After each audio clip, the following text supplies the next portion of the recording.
Remix.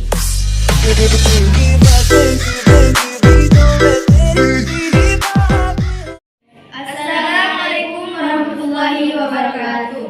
Perkenalkan, nama saya Warati Nisaria. Saya Fatimah Zahra. Saya Heronisa. Saya Dilarang Salida. Baik, di sini kami akan mempresentasikan pengaruh cahaya matahari terhadap perkembangan dan pertumbuhan perkecambahan dari guru pengajar Ibu Masita.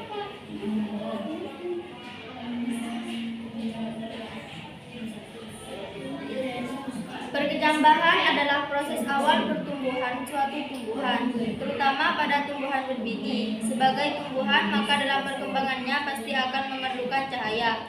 Dalam makalah ini akan dibahas bagaimana proses pertumbuhan dan perkembangan tumbuhan perkecambahan dengan adanya cahaya matahari. Cahaya matahari merupakan bagian penting bagi kehidupan manusia, terutama untuk mengenali lingkungan dan menjalankan aktivitasnya. Dalam adanya cahaya dunia akan menjadi gelap, menakutkan dan tidak ada yang bisa dikenali sehingga tidak adanya keindahan visual.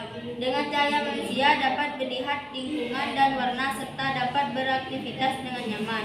Ia adalah gelombang elektromagnetik yang mempunyai panjang antara 380 hingga 700 nanometer dengan urutan warna ungu, nila, biru, hijau, kuning hingga merah. Pertumbuhan dan perkembangan. Secara umum, setiap makhluk hidup pasti akan tumbuh dan berkembang. Dalam biologi, pertumbuhan mengacu kepada perubahan fisik berupa pertambahan ukuran volume, tinggi, dan massa. Pertumbuhan perkembangan secara umum. Setiap makhluk hidup pasti akan tumbuh dan berkembang. Dalam biologi, pertumbuhan mengacu kepada perubahan fisik berupa pertambahan ukuran, volume, tinggi, dan massa. Ini terjadi karena selama dalam masa pertumbuhan, sel-sel dalam tubuh makhluk hidup bertambah banyak. Baik, penjelasan selanjutnya akan dijelaskan oleh Fatimah. Baik, saya akan melanjutkan penjelasan dari Fatimah Zahra. Perkecambahan adalah proses pertumbuhan embrio dan komponen-komponen biji yang memiliki kemampuan untuk tumbuh secara normal menjadi tumbuhan baru. Komponen biji tersebut adalah bagian kecambah yang terdapat di dalam biji, misalnya radikula dan plumula. Tahapan perkecambahan. Perkecambangan biji berhubungan dengan aspek kimiawi. Proses penyerapan cairan pada biji terjadi melalui mikrofil. Macam-macam perkecambahan. Perkecambahan epigeial adalah apabila terjadi pembentangan luas batang di bawah daun lembaga atau hipokotil sehingga mengakibatkan daun lembaga dan kotiledon terangkat ke atas tanah, misalnya pada kacang hijau. Perkecambahan epigeial adalah apabila terjadi pembentangan luas batang di atas epikotil sehingga daun lembaga ikut tertarik ke atas tanah, tetapi kotiledon tetap di dalam tanah. Jadi, cahaya matahari mempengaruhi tubuh dan perkembangan tanaman perkecambahan. Untuk mengetahui pengaruhnya dalam pertumbuhan akan dijelaskan dalam bab selanjutnya. Baik, penjelasan selanjutnya akan dilanjutkan oleh Dilar Salida. Baik, saya di sini akan melanjutkan penjelasan dari Heronisa. Populasi dan sampel. Populasi biji kacang hijau yang sudah dipilih dan dianggap sama secara fisik. Sampel pertama 5 biji kacang hijau ditanam dalam gelas plastik yang sudah dipasang kapas dengan sedikit air. Kemudian diletakkan di tempat yang terkena cahaya matahari. Sampel kedua, 5 biji kacang tanah yang diletakkan dalam gelas plastik yang sudah dipasang kapas dengan sedikit air, kemudian diletakkan di tempat yang tidak terkena cahaya matahari. C. Variabel penelitian. Dalam penelitian ini ada 3 variabel yang saling berhubungan kegunaannya. Pertama, variabel bebas yaitu sinar matahari. Kedua, variabel berikat yaitu kacang hijau. Ketiga, variabel kontrol yaitu kapas, air, dan suhu. 2. Alat dan bahan penelitian. Alat-alat dan bahan yang digunakan adalah sebagai berikut: biji kacang hijau, kapas basah, cawing beteri, penggaris, lembar kerja, dan pulpen. Baik, penjelasan selanjutnya saya lempar ke Moratoni Arya. Baik, saya di sini akan melanjutkan penjelasan dari Dilar Sahida. Cara kerja: berkecambahan biji kacang hijau pada kedua cawan yang sudah berisi kapas basah. Cara kerja: kecambahan biji kacang hijau pada kedua cawan petri yang sudah berisi air kapas basah. Cawan petri yang pertama diletakkan di tempat yang tidak terkena sinar matahari secara langsung. Sedangkan cawan petri yang kedua diletakkan di tempat yang terkena cahaya langsung. Siramlah masing-masing kecambah dengan air setiap hari. Biarkan selama kurang lebih 1 minggu. Perkembangan tanaman itu diukur dengan penggaris panjang hipikotil dan epikotil. Hitunglah jumlah daun yang muncul dan kecambahan serta catat warna dan keadaan daunnya. Bandingkan hasil data yang diperboleh. Buatlah laporan tertulis dari kegiatan yang telah dilakukan. Hasil pengamatan kecambah di tempat terang. Hari pertama, panjang epikotil tidak ada. Panjang hipokotil tidak ada, jumlah daun tidak ada, keadaan daun tidak ada, lebar dan ketebalan daun tidak ada.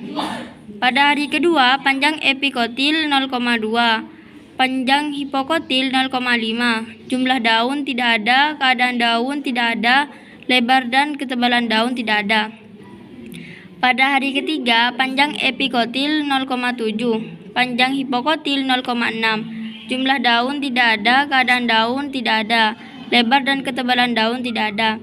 Pada hari keempat, panjang epikotil 1 cm, panjang hipokotil 0,9, jumlah daun 4, keadaan daun hijau, lebar dan ketebalan daun 0,4 cm. Pada hari kelima, panjang epikotil 4 cm, panjang hipokotil 3 cm, jumlah daun tidak ada, keadaan daun hijau, lebar dan ketebalan daun 10,5. Pada hari ke-6, panjang epikotil 5 cm, panjang hipokotil 6 cm, jumlah daun 14, keadaan daun hijau, lebar dan ketebalan daun 0,6. Dan pada hari ke-7, panjang epikotil 5,8 cm, panjang hipokotil 7 cm, jumlah daun 16, keadaan daun hijau mekar, lebar dan ketebalan daun 0,8. Hasil pengamatan kecambah di tempat gelap. Pada hari pertama, panjang epikotil 0,2, panjang hipokotil tidak ada, jumlah daun tidak ada, keadaan daun tidak ada, lebar dan ketebalan daun tidak ada. Pada hari kedua, panjang epikotil 0,7, panjang hipokotil 2 cm, jumlah daun tidak ada, keadaan daun tidak ada, lebar dan ketebalan daun tidak ada.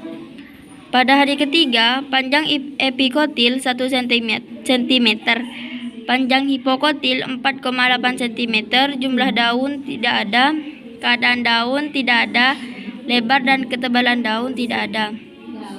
Pada hari keempat, panjang epikotil 3,8 cm, panjang hipokotil 5,9 cm, jumlah daun 5, keadaan daun berwarna kuning pucat, lebar dan ketebalan daun 0,6 cm.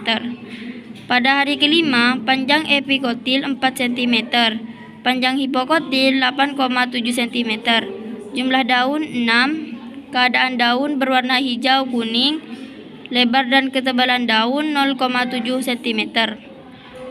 Hari ke-6, panjang epikotil 5 cm, panjang hipokotil 6 cm, jumlah daun 19, keadaan daun berwarna hijau kekuningan, lebar dan ketebalan daun 1 cm. Pada hari ke-7, panjang epikotil 5,8 cm, panjang hipokotil 7 cm, jumlah daun 21, keadaan daun mekar hijau kekuningan, dan lebar ketebalan daun 1,2 cm. Gambar grafik panjang hipokotil pada kecambah di tempat gelap. Hari pertama tidak ada hasil karena hanya melakukan praktikum di permukaan tanah, sedangkan tanaman yang diletakkan di tempat gelap tidak ada hasil. Hari kedua, panjang hipokotil mengalami perubahan, sedangkan tanaman gelap panjang hipokotilnya tumbuh 1,2 cm. Hari ketiga, tanaman terang panjang hipokotilnya 2,5 cm dan tumbuh daun 1, sedangkan keadaan daun dari hari ketiga sampai hari kelima berwarna hijau dengan kelebaran 0,5 cm. Sedangkan tanaman gelap panjang hipokotilnya 3,5 cm, jumlah daun 1, keadaan daun kuning sampai hari ketujuh dengan ketebalan daun 0,2 cm. Pada hari keempat, tanaman terang panjang hipokotilnya 3 cm dengan jumlah daun tetap 1 dengan lebar 0,7 cm. Sedangkan tanaman gelap panjang hipokotilnya 6 cm dengan jumlah daun 2 dengan ketebalan 0,3 cm. Hari kelima, tanaman terang panjang hipokotilnya tambah tinggi 4 cm dengan jumlah daun 2 berketebalan 1 cm. Sedangkan tanaman gelap panjang hipokotilnya 15 cm, jumlah daun 2 berketebalan 0,4 cm. Hari ke-6, tanaman terang kelompok kami mengalami kegagalan karena faktor angina. Sedangkan tanaman gelap panjang hipokotilnya 23 cm dengan jumlah daun 2 berketebalan 0,5 cm. Dan yang terakhir, hari ke-7, tanaman terang kelompok kami mengalami kegagalan karena faktor angina. Sedangkan tanaman gelap panjang hipokotilnya 28 cm dengan jumlah daun 2 berketebalan 0,5 cm. Kesimpulan: A. Faktor cahaya pengaruh terhadap pertumbuhan perkecambahan. B. Cahaya dapat menghambat pertumbuhan. C. Tumbuhan yang diletakkan tempat gelap lebih cepat pertumbuhannya dari tempat terang.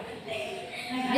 Hormon X adalah salah satu hormon pertumbuhan yang tidak dapat bekerja jika ada cahaya.